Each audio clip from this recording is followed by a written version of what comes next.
The federal government has upped the ante in the war on drug runners and organised crime, proposing new measures to crack down on corruption at the waterfront. Police will be given new powers to ban workers from the docks if they're suspected of being involved in criminal activity. The Home Affairs Minister acknowledges it's a controversial measure, but says it's vital to cut out the cancer of organised crime. Nadia Gilmore reports. In 2 years on Sydney's docks alone, police have seized more than 12 tonnes of illicit substances. 16 people have been arrested. Organised crime's a cancer. It hurts the economy. It costs the economy more than $15 billion a year. Strikeforce Polaris in Sydney was the first step in a major crackdown on waterfront corruption. Today, the government announced unprecedented new measures to be rolled out at docks around the country. We've got serious organised criminals targeting and trying to exploit the waterfront. And this is a major crackdown on organised crime on the waterfront. The overhaul will target the waterfront and beyond, with private companies also facing much greater scrutiny. The most significant change will see police powers beefed up, giving them the right to ban workers from the docks if they're suspected of being involved in criminal activity. This is a serious reform, and I expect it will be controversial, but it's necessary. Currently, police have to wait for a conviction before a worker can be removed from the docks. We all know that courts in Australia need evidence beyond reasonable doubt to be able to convict someone appropriately, and that can take some time. In my book, it's not good enough to hang around and wait to get that information. If someone is importing heroin into the country, you've got to get them off the dock. Freight companies, customs brokers and others will also face tougher penalties if they're found to be aiding a criminal organisation. Access to cargo information will be tightened. There are 11 reforms in total. Some will require law changes, with the Minister planning to introduce legislation to Parliament later this year. He says the industry and unions will be consulted. Nadia Gilmore, ABC News, Canberra.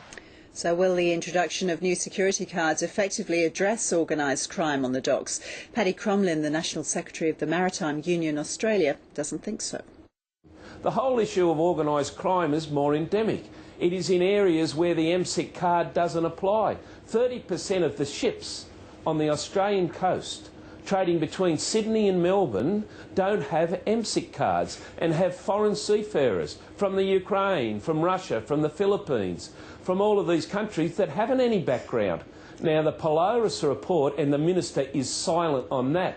That's the area that organised crime is thriving. It's thriving in the container parks, in quarantine, in customs, in all of those areas. Waterfront workers are under more scrutiny than Ivan Milat, 24 hours a day, 7 days a week under CCTV, and we are the most scrutinised workforce, and we are screened against terrorism and a whole lot of other things. I don't think we are the weak link. The weak link is elsewhere, and the federal government needs to apply themselves to that weak link. So you believe your members are being targeted unfairly? Well, it looks like unless it's a media beat-up. You know, I went through the 11 points. Only 3 of them applied to MSIC cards, and MSIC cards aren't exclusively applying to the Maritime Union of Australia. There is no empirical evidence that suggests there is any greater threat in the waterfront due to waterside workers coming and going from their jobs, honest, hard-working, legally abiding, properly selected, that there needs to be any additional attention that isn't open to us in the normal processes of law. And that is, you are innocent unless proven guilty. So you're going to oppose these measures? If it means that people can lose their jobs, families can be put out of their mortgages on evidence that isn't transparent, isn't properly recorded, and isn't subject to the full process of justice, the way we understand justice in this country, of course we'll be opposing it.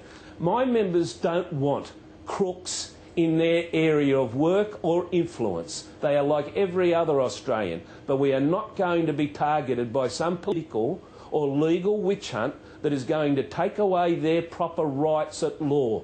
They are average, ordinary working men and women, and they deserve the rights that every other worker and every other citizen in this country expect and deserve.